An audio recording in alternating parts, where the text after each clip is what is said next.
April 2026 Makar రాశి వారికి సగటు కంటే మెరుగైనటువంటి ఫలితాలుంటాయి. అనేక గ్రహాలు స్థిరమైన పురోగతికి మద్దతునిస్తున్నాయి. సూర్యుడు ఏప్రిల్ 14 వరకు అనుకూలంగా ఉంటాడు. తర్వాత ఉచ్చస్థితి కారణంగా మిశ్రమమైనటువంటి, స్థిరమైనటువంటి ఫలితాలనిస్తాడు. ఏప్రిల్ 2 తర్వాత మూడో ఇంట్లో కుజుడు బలపడతాడు. అయితే శని సంయోగం వలన కొన్ని ఫలితాలను తగ్గించే అవకాశం ఉంది. ఏప్రిల్ 11 వరకు గూడా శుక్రుడు అంతటా అనుకూలంగా ఉన్నాడు. ముఖ్యంగా ఏప్రిల్ 19 తర్వాత దాని స్వంత రాశిలో మూడవ ఇంట్లో మనకి శని బలము, క్రమశిక్షణ తీసుకొనొస్తాడు. రాహు, కేతు చిన్న అపార్థాలను సృష్టించే అవకాశం ఉంది. అవరోధాలని ఇస్తారు. మరి ఏప్రిల్ 11 ముందు బలమైనటువంటి మద్దతు కలిగి వ్యాపారంలో స్థిరమైనటువంటి పురోభివృద్ధి సాధిస్తారు.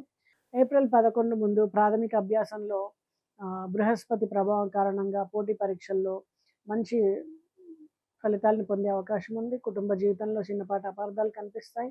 కానీ అవి బృహస్పతి సహాయంతో పరిష్కారం అయిపోతాయి. అగ్ని మరియు విద్యుత్ విషయాలకు సంబంధించి జాగ్రత్తగా ఉండడం, గృహ జీవితం బావుంటుంది. ప్రేమ, వివాహ జీవితం బావుంటుంది. ప్రేమ మరియు వివాహ జీవితం అంతటా కూడా అనుకూలంగా ఉంటుందని చెప్పొచ్చు. శుక్రుడు సంబంధాలకు బలమైనటువంటి మద్దతునిస్తున్నాడు. ఏప్రిల్ 2 తర్వాత లాభాలు మెరుగుపడతాయి. ఆదాయం బావుంటుంది. చాలా జాగ్రత్తగా నిర్వహించడం ద్వారా పొదుపును చేయగలుగుతారు. ఆరోగ్యం సాధారణంగా రక్షించబడుతుంది. అలాగే సూర్యుడు ప్రధాన సమస్యలను నివారిస్తాడు. చిన్న చిన్న జాగ్రత్తలు తీసుకుంటే మాత్రం చాలా మంచి ఫలితాలుంటాయి.